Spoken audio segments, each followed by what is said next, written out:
नमस्कार, DD news के इस विशेष समाचार प्रसारण में आप सभी का स्वागत है। मैं हूं आंचल गुलाटी गुंबर और मेरे साथ है मेरी सहयोगी रजनी।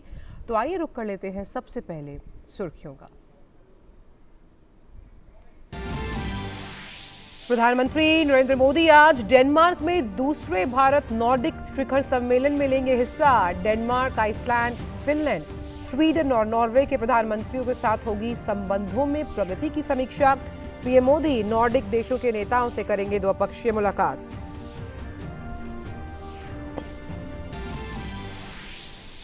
प्रधानमंत्री नरेंद्र मोदी ने की डेनमार्क की प्रधानमंत्री मेटे फ्रेडरिक्सन के साथ द्विपक्षीय वार्ता। दोनों देशों के बीच कई समझौतों पर हुए हस्ताक्षर। साथ ही पीएम मोदी ने भारतीय समुदाय के लोगों को भी किया संबोधित। कहा, वैश्विक चुनौतियों से निपटने के लिए भारत में निवेश करना पूरी दुनिया के हित में।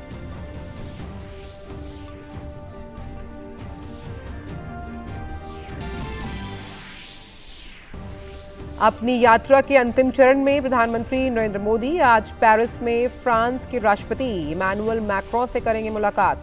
दोनों नेता विभिन्न क्षेत्रीय और वैश्विक मुद्दों पर आकलन करेंगे साझा। दोनों देशों के बीच चल रहे द्विपक्षीय सहयोग का भी लेंगे जायजा। राष्ट्रपति रामनाथ कोविंद असम के तामुलपुर में बोडो साहित्य सभा के 61वें वार्षिक सम्मेलन को करेंगे संबोधित। गुवाहाटी में आयोजित पूर्वोत्तर महोत्सव के समापन समारोह में भी करेंगे शिरकत।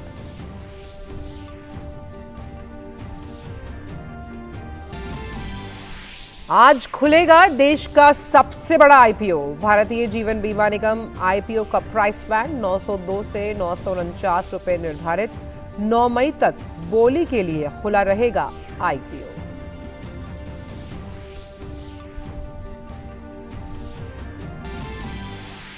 खेल की खबरों में आईपीएल में आज होने वाले मुकाबले में रॉयल चैलेंजर्स बेंगलुरु और चेन्नई सुपर किंग्स होंगे आमने सामने। कल खेले गए रोमांचक मुकाबले में पंजाब किंग्स ने गुजरात टाइटंस को 8 विकेट से दी मात। और चैंपियंस लीग के फाइनल में पहुंचा लिवरपूल। सेमीफाइनल मुकाबले में विलारियल को 3-2 से दी मात।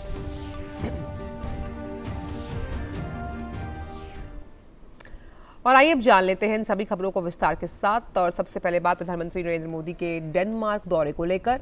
प्रधानमंत्री नरेंद्र मोदी आज दूसरे भारत नॉर्डिक शिखर सम्मेलन में भाग लेंगे।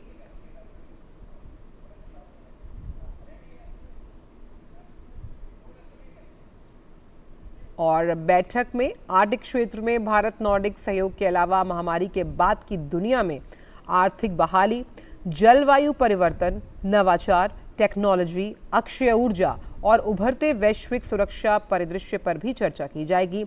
नॉर्डिक देश भारत के लिए सतत विकास, नवीकरणीय ऊर्जा, डिजिटलीकरण और नवाचार के क्षेत्र में महत्वपूर्ण भागीदार हैं।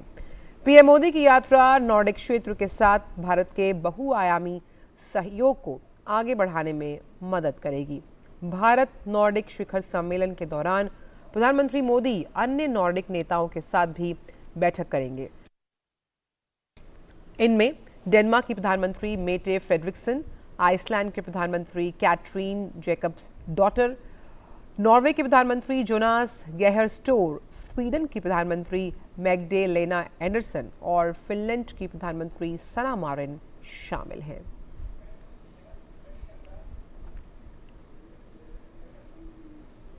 इससे पहले प्रधानमंत्री नरेंद्र मोदी ने अपनी डेनमार्क की यात्रा के दौरान कोपेनहेगन में भारतीय समुदाय को संबोधित किया। पीएम मोदी ने अपने संबोधन में बदलते भारत की तस्वीर को रखा। पीएम मोदी ने डिजिटल इंडिया, स्टार्टअप इंडिया के साथ ही कोरोना काल में भारत की उपलब्धियों को डेनमार्क में रह रहे भारतीयों के सामने रखा। पीएम मोदी ने कहा, 5 से 6 साल पहले हम प्रति व्यक्ति डेटा खपत के मामले में दुनिया के सबसे पिछड़े देशों में से एक थे, लेकिन आज स्थिति बदल गई है। प्रधानमंत्री ने वहां मौजूद भारतीयों से कहा कि आपको अपने कम से कम 5 दोस्तों को भारत आने के लिए प्रेरित करना चाहिए और लोग कहेंगे, चलो इंडिया।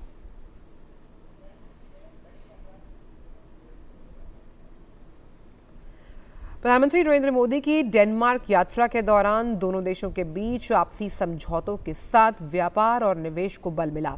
दोनों देशों के बीच स्वच्छ जल, शिपिंग, पशुपालन, डेयरी संस्कृति, कौशल विकास, तकनीकी निवेश और वाणिज्य से जुड़े क्षेत्रों में करार हुए। साथ ही प्रधानमंत्री ने भारत डेनमार्क व्यापार मंच को भी संबोधित किया, जहां उन्होंने भारत में निवेश के लिए डेनमार्क के जो उद्योगपति हैं उनका आह्वान किया।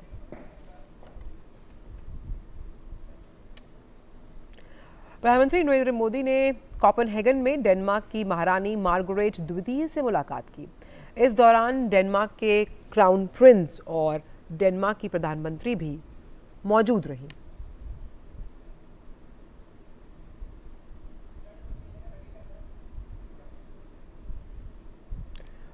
प्रधानमंत्री नरेंद्र मोदी ने अपनी डैनिश समकक्ष मेटे फ्रेडरिक्सन के साथ संयुक्त वक्तव्य में कहा कि भारत यूक्रेन में तत्काल युद्ध विराम और सभी समस्याओं के समाधान के लिए बातचीत का रास्ता अपनाने की अपील करता है। डेनमार्क यात्रा पर गए प्रधानमंत्री नरेंद्र मोदी और उनकी डेनिश समकक्ष ने आपसी हितों सहित क्षेत्रीय और अंतर्राष्ट्रीय महत्व के विषयों पर चर्चा की।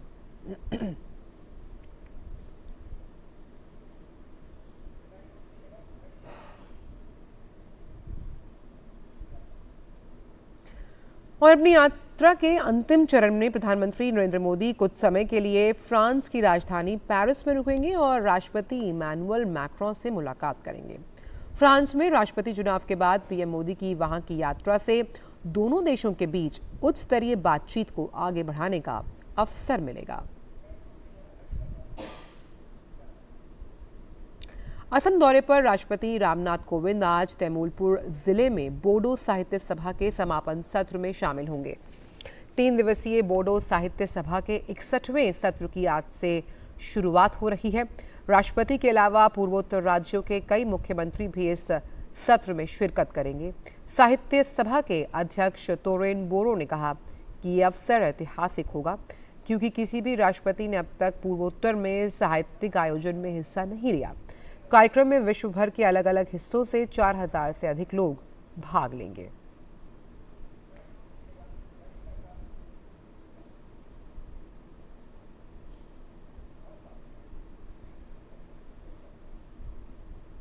बात LIC की, जिसका IPO आज खुलने जा रहा है और इसके जरिए सरकार देश की सबसे बड़ी बीमा कंपनी LIC में अपनी 3.5% हिस्सेदारी बेचने जा रही है।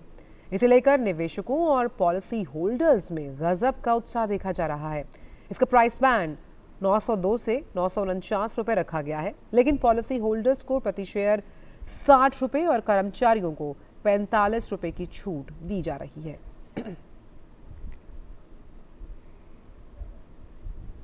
वक्त हो चला है DD डिलाइट्स का।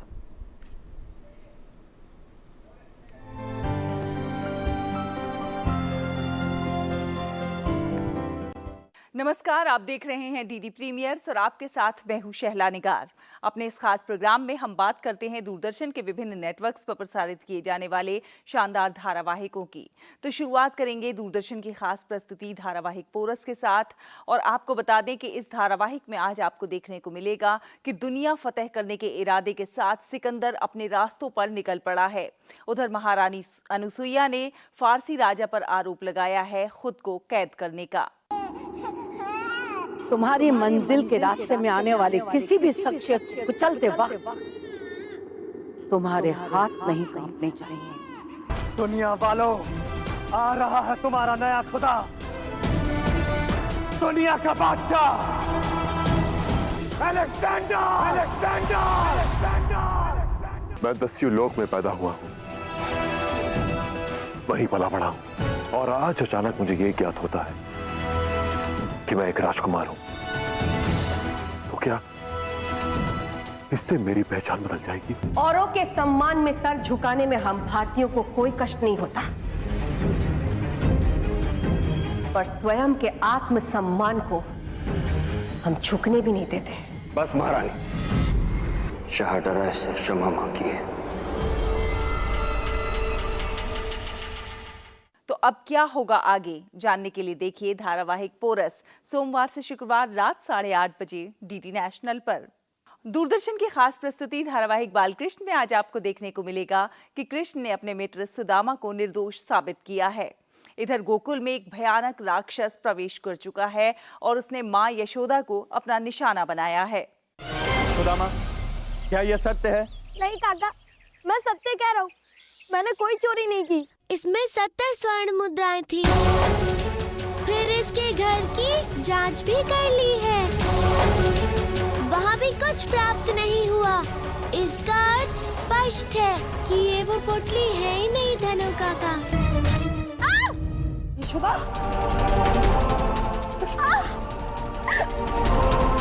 अरे यशोदा को पीछे भी टैंक मारा है। तो अब क्या होगा आगे जानने के लिए देखिए धारावाहिक बाल कृष्ण सोमवार से शुक्रवार रात 9 बजे डीडी नेशनल पर। तो दूरदर्शन के विभिन्न नेटवर्क्स पर प्रसारित किए जाने वाले इन शानदार धारावाहिकों का आप उठाते रहिए आनंद। हमें दीजिए अनुमति। नमस्कार।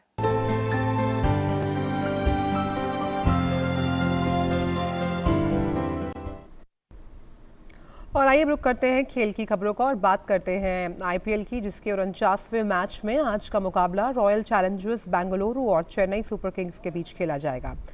इस सीजन में ये दूसरी बार है जब दोनों टीमें एक दूसरे के सामने होंगी। इससे पहले सीएसके के हाथों आरसीबी को शिकस्त का सामना करना पड़ा था। सीएसके की कप्तानी महेंद्र सिंह धोनी के हाथ में आने के बाद टीम का आत्मविश्वास लौटा। पिछले मुकाबले में चेन्नई सुपर किंग्स ने सनराइजर्स हैदराबाद को 13 रनों से हराया था। वहीं पिछले मैच में सीएसके के खिलाफ मिली हार को लेकर आरसीबी भी बदला लेने के इरादे से उतरेगी। आईपीएल 2022 के 48वें मुकाबले में पंजाब किंग्स ने गुजरात टाइटंस को 8 विकेट से हरा दिया। टॉस जीतकर बल्लेबाजी करने उतरी गुजरात टीम की शुरुआत अच्छी नहीं रही। गुजरात की टीम ने 8 विकेट के नुकसान पर 143 रन बनाए। जवाब में पंजाब किंग्स ने महज 16 ओवरों में 2 विकेट खोकर गुजरात टाइटंस द्वारा दिए गए लक्ष्य को हासिल कर लिया। पंजाब के लिए शिखर धवन ने सबसे अधिक 53 गेंदों में 8 चौकों और 1 छक्के की मदद से नाबाद 62 रन की पारी खेली, जबकि लियाम लिविंगस्टोन ने महज 10 गेंदों में 3 छक्के और 2 चौकों की मदद से नाबाद 30 रन बनाए। बात लिवरपूल की करें तो चैंपियंस लीग के फाइनल में उसने जगह बना ली है। मंगलवार को देर रात खेले गए सेमीफाइनल लेग 2 के मुकाबले में लिवरपूल की टीम ने विलारियल को 3-2 के अंतर से हराकर फाइनल के लिए अपना रास्ता साफ किया। दोनों टीमों के बीच खेले गए रोमांचक मुकाबले का पहला हाफ विलारियल के नाम रहा। पहले हाफ के 30वें मिनट में विलारियल के दिया ने गोल दागकर टीम को बढ़त दिलाई। उसके बाद मुकाबले के 41वें मिनट में कोकलेन ने गोल दागकर लिवरपूल के खिलाफ 2-0 की बढ़त बना ली। लेकिन मुकाबले के दूसरे हाफ में लिवरपूल ने बेहतरीन खेल दिखाते हुए मैच को अपनी झोली में डाल दिया। लिवरपूल के लिए पहला गोल 62वें मिनट में फैबिनो ने किया। इसके 5 मिनट बाद ही लुइस डियाज ने गोल दागकर टीम को बराबरी पर ला दिया। इसके बाद 74वें मिनट में सादियो माने ने नेबी केइता के पास पर विलारियल के खिलाफ गोल दागकर टीम को शानदार जीत दिलाई। फाइनल मुकाबला रियल मैड्रिड और मैनचेस्टर सिटी के बीच होने वाले सेमीफाइनल मुकाबले के विजेता के साथ होगा। और फिलहाल इस विशेष समाचार प्रसारण में बस इतना ही। मुझे और रजनी को दीजिए इजाजत। नमस्कार।